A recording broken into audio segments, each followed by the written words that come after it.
Thank you for staying with us and welcome back. So it's time now for the Q&A session with our dear distinguished guest with us here in the studio, Major General Osama Kaber, and he's an advisor at the Staff and Command College. Major General, always a pleasure to have you with us on Nile TV, and especially tonight. I mean, this is the very first episode of our new program, Nile Oracle. Thank you for being here. Pleasure is all mine. Thank you for this invitation. Appreciate that. Thank you, Major General. So, my first question is this a deal to reach a deal? Is it an understanding to reach an understanding, the MOU, the 60-day ceasefire deal to talk about everything between Washington and Tehran? Or are we already there? I mean, okay, no war, no more. Well, then, a very deep question, actually. After this hostile and military operations took place for something like 40 days, and after the 40 days of military operations, we moved to the other 60 days in the trial for finding or searching for such a good environment to put the two counterparts actually on the tables and put some papers with that. So, if you can imagine that, 40 days for war and other 60 days for no war, no peace. Yes. Which means that there are sort of perplexing and sort of complications and very, very confused situation by that time. But finally, by the mediators we have, let's speak specifically about Islamabad, Pakistan. They are superstars now. They are playing the main pivotal role, actually. It's true. And also Qatar, Egypt is there, Turkey and KSA, Oman as well. So now they have been to the what we so-called the city of Bergenstock of Switzerland. Yes. And this very beautiful resort of... So what do you call this period then? I mean, beautiful. I mean, we have 39 days of war, no peace for some 60 days or so. Right. So the question that pops to mind, what do you, sir, call this period we are in? Right now, Yes. actually, it's sort of like that. We are trying to test each other's, the two counterparts, because if you look at the 14-point memorandum been signed by the two counterparts electronically, one from Versailles in Paris, France, and the other one from Tehran by Masoud Pezeshkian himself, the president of Iran. In the meantime, if you can see, it works and stops eventually because they are trying to test each other's. The first confrontation happened or took place that when Abbas Araghchi met J.D. Vance, and if you remember that quick shot when J.D. Vance was trying to look in between the people, because now this is the man we've been fighting like for 40 days, and now he's here finally. And actually, the Americans would understand now, pretty much in the meantime, that the Iranians are very clever within the negotiations. And so what's happening now, I think, the United States of America is in a great sort of highly needed resolution because they have exerted too much money, too much power, too much fire. And by the end, the military committee in the Congress actually have faced the Minister of War, what's his name, Pete Hegseth, and they said to him, you have done nothing. No military objectives have been accomplished or achieved. So what did you do up there? Then the man starts to speak about, we killed their aspirations, baby. We killed their hopes and dreams. This is very weird to hear actually from a Minister of War or a Secretary of War. But however, now I would say in this period of hopes time, and dreams of a nation, of a country. I mean, what, you cannot do that. I mean, it was amazing. Speaking of the World Cup, Major General, right.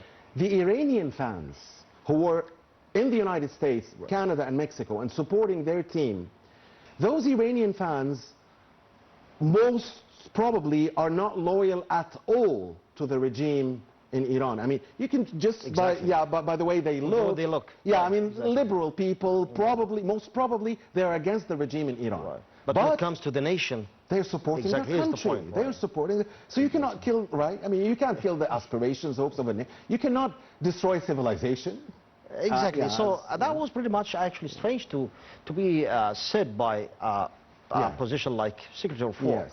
But however, now in the meantime, they have taken something like a week for a break because of the funeral of Ali Khamenei, the clerk of Iranians, as well as I think the Americans would need to rearrange their papers again because as been declared and said in the publications that we are doing very good with the Iranians. So from here and hence that we can actually crystallize the whole situation that the Americans need to stop the war and need to go to the November month without war.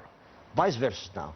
The right orchestrated government of Benjamin Netanyahu needs to go to October, which is close to I mean, October comes right after November. So here is the contradictions. the Israeli government needs to get to October and there is a war, while the Americans need to get to November without war. And from here you can define the crack that took place in between Donald Trump, President of the United States, and Benjamin Netanyahu, the Prime Minister of Israel. Of course, it remains to be seen how deep is the crack and how... It's getting much more deeper and deeper, and that's why I could assure you, Mr. Mohammed, that I've been declared on media that the administration of the United States of America actually have conducted too many calls and communications with the opposition parties. And in the last couple of days now, you can hear the voices of Gadi Eisenkot as well as what's the other man, Gantz? Gantz. Benny Gantz. Yes. White and Black Party chief. Yeah.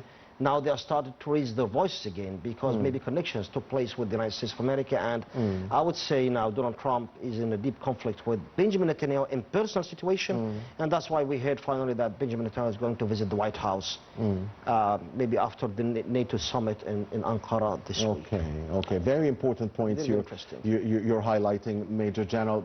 Again, what shall we call this period? I mean, I'm very confused. The Americans say that we're going along very well. I mean, that's the last we've heard from Mr. Trump. So they made us feel that like they are dating or something, or going out.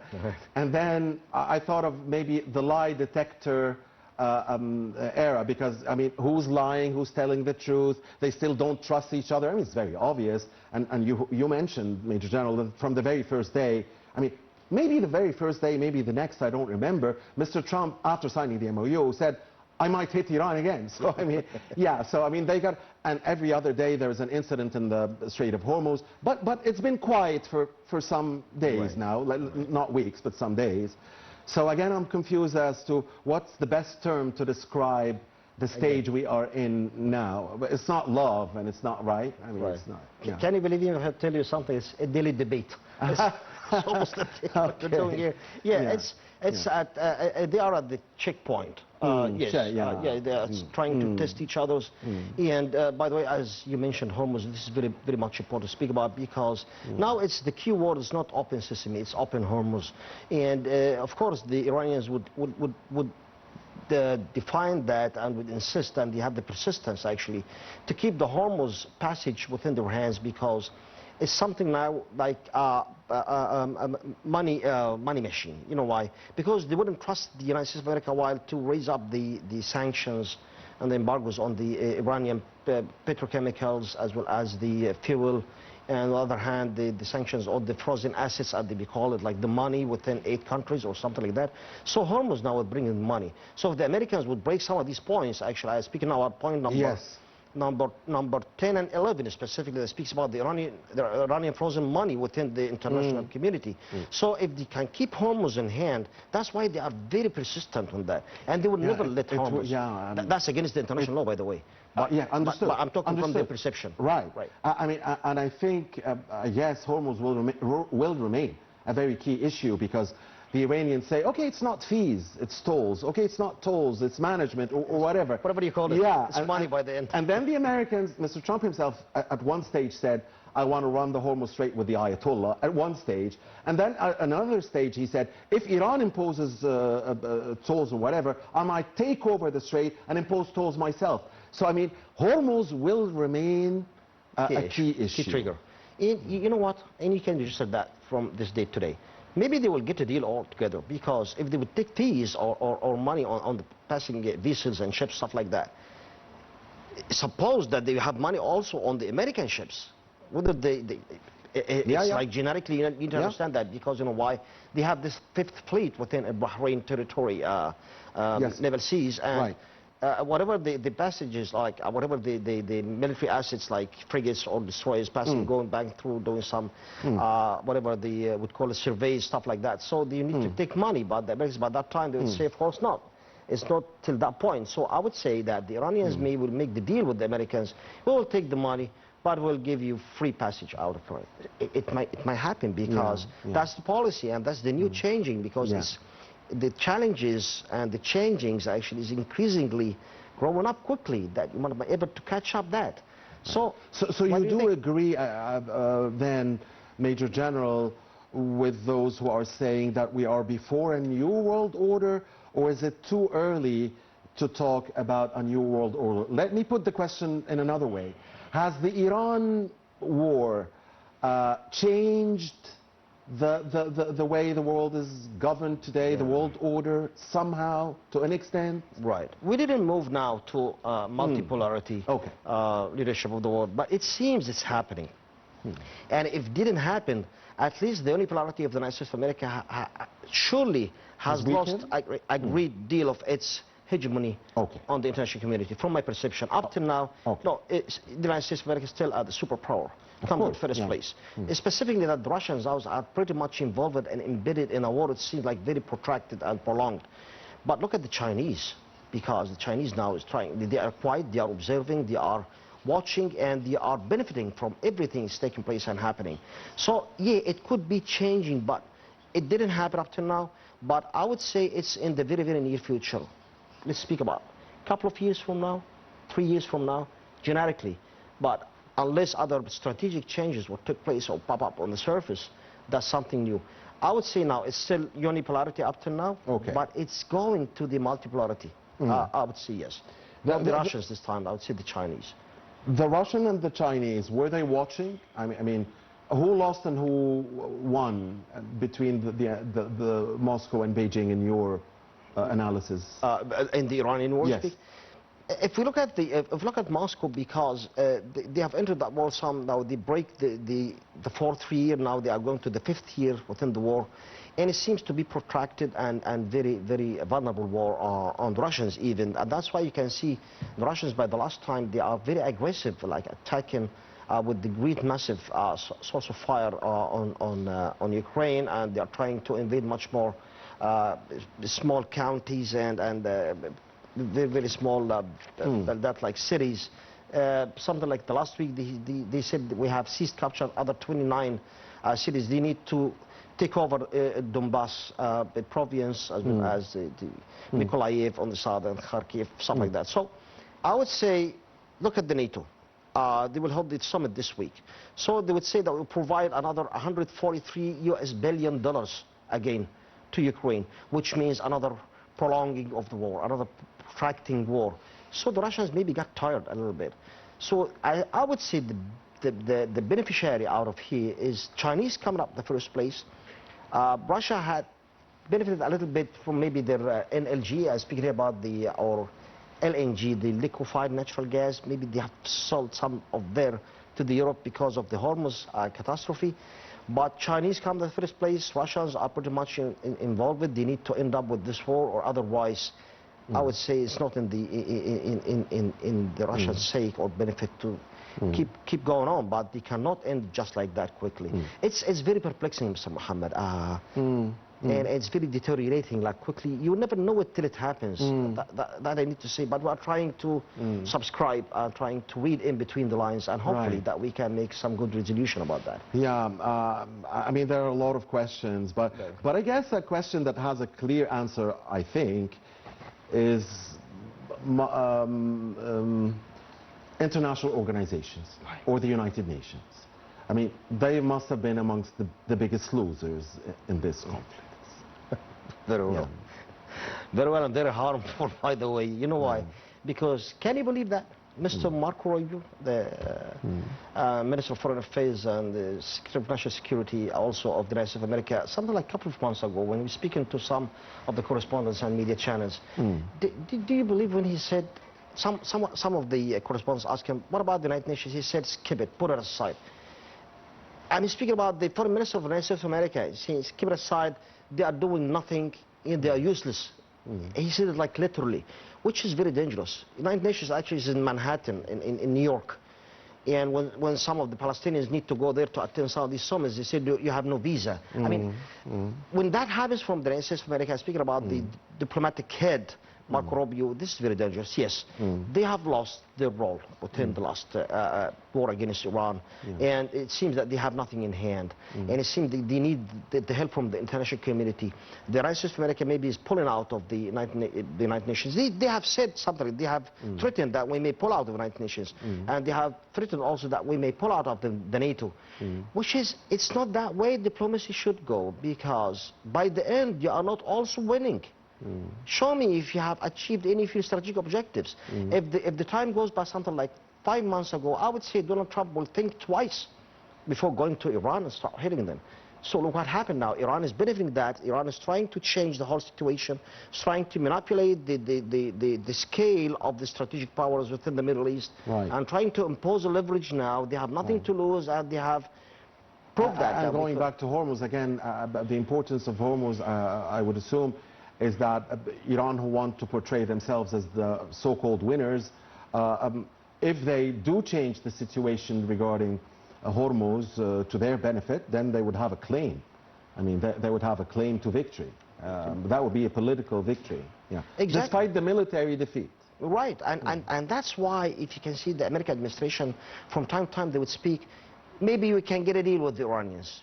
Maybe we need to take something like 20% of Hormuz outcomes, maybe, or incomes. Or it seems that they know how to manipulate that. We are not at the Iranian side, by the way, but we are trying to think from the way they think, and try to think what the Americans would think. So from my perception, I would say the Iranians would look at the thing from that way, and as they could actually rebel back the aggression of the Americans and Israeli military operations against them. That's in the military strategic definition called, yes, a sort of victory in the defensive operation.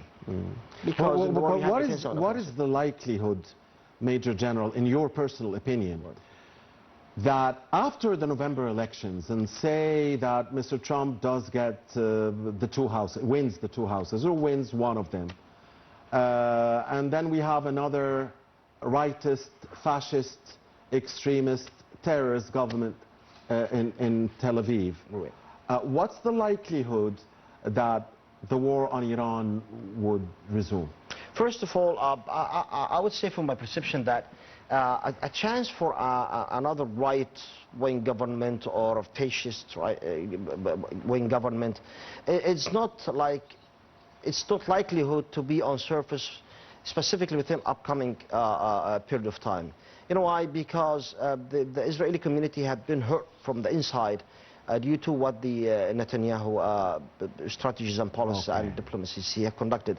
That's why I would say one of these, Benny Gantz or otherwise Gadi Eisenkot, maybe Yair Golan or Yair Lapid, one of the oppositions, would take place instead of Benjamin Netanyahu. So most likely that might take place.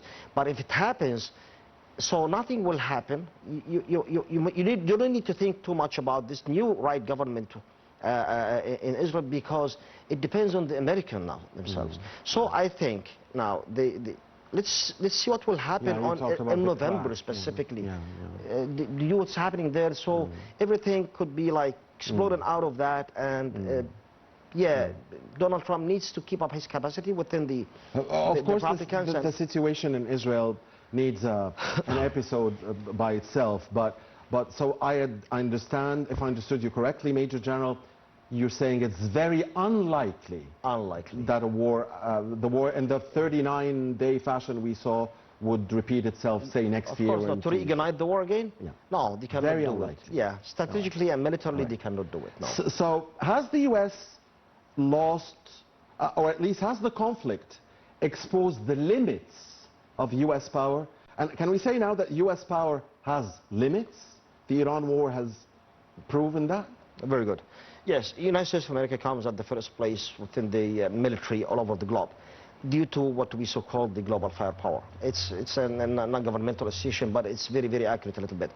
But yes, it's exposed their limits, and by the end, to other countries, major countries were watching that, speaking about Russia and China, and they were benefiting out of that, so they are keeping an eye on the war, observing what's happening, what are the news, like within the military assets and the United States they have, because I'm not sure if they were supporting Iran militarily, but at least in the field of intelligence and information sharing, there was something to be mentioned.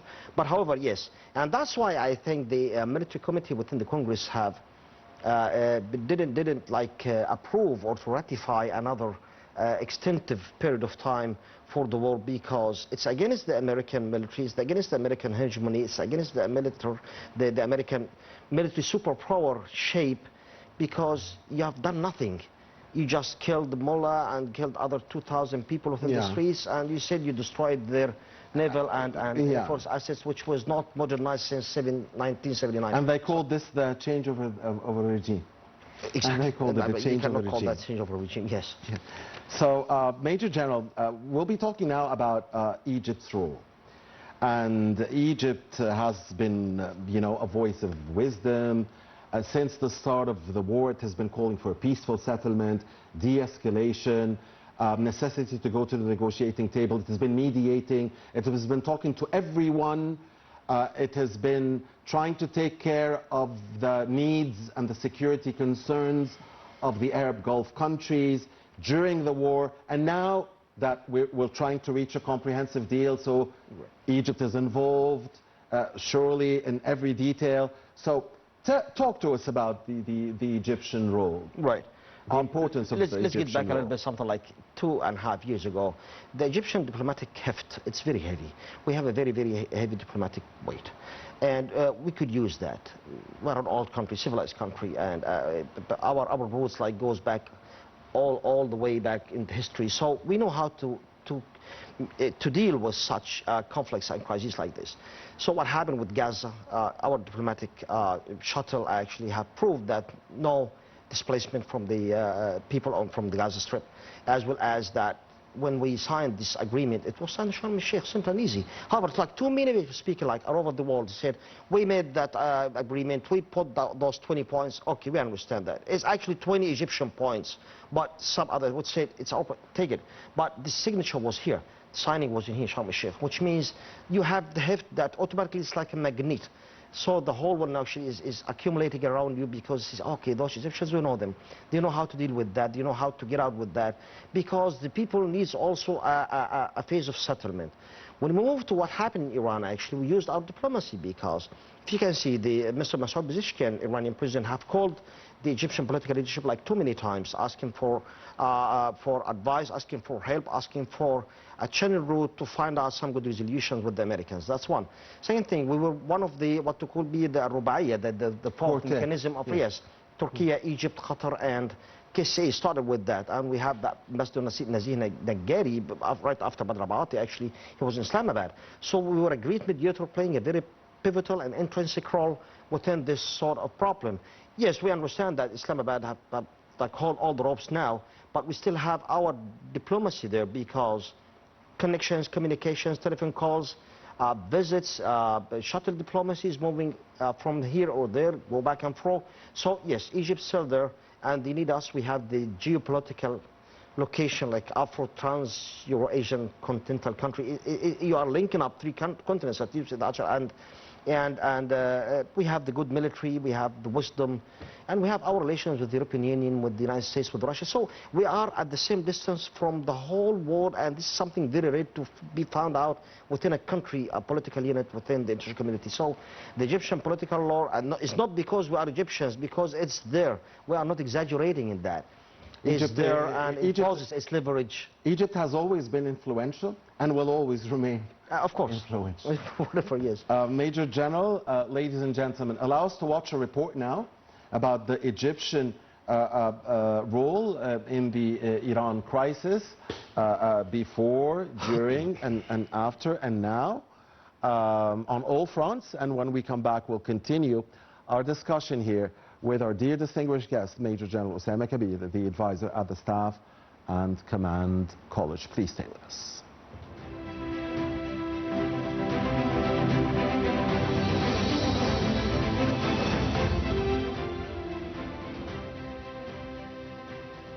Egypt voices U.S.-Iran Memorandum of Understanding as a turning point for regional peace. Egypt has welcomed the signing of a Memorandum of Understanding between the United States and Iran last month. describing the agreement as a major step towards reducing regional tensions and restoring stability in the Middle East following months of conflict and diplomatic efforts. A presidency statement said that Egypt, led by President Fattah el-Sisi, welcomed the signing of the memorandum by U.S. President Donald Trump and Iranian President, stressing the importance of the agreement in preventing further escalation and opening the door to a new phase of regional de-escalation and confidence building. Cairo said it hoped that the memorandum would represent a turning point towards a broader process of de-escalation, cooperation and confidence building across the region. It stressed the need for full implementation of the agreement in both letter and spirit, the foundation for reaching a final and sustainable settlement that addressed the concerns of all parties. Egypt viewed the development as an opportunity to create a more favorable environment for addressing other regional conflicts, particularly the Palestinian issue, which it described as the central conflict in the Middle East and a key prerequisite for achieving a just and comprehensive peace in the region. Egypt has supported diplomatic efforts to end the conflict and has been among the regional countries engaged in consultations on negotiations. Intensive moves led by Egypt in parallel with its regional partners sought to secure a minimum level of calm that would allow the crisis to shift from the logic of confrontation to that of negotiations. These efforts reflected a deep awareness of the importance of the role of diplomacy in resolving crises. It is important to note that the choice of Islamabad as the venue for negotiations reflects not only a logistical dimension, but also carries political significance related to the role of regional mediating powers, most notably Egypt, Turkey and Pakistan, in attempting to break the deadlock between Washington and Tehran. Egypt's role in this context has appeared as a key factor not only because of its regional weight, but also due to its accumulated diplomatic experience in managing complex crises and its ability to bring together distant parties through balanced and pragmatic approaches. Cairo is acting within a strategic vision that links field de-escalation with the launch of a comprehensive political track in a way that may help prevent the recurrence of cycles of escalation.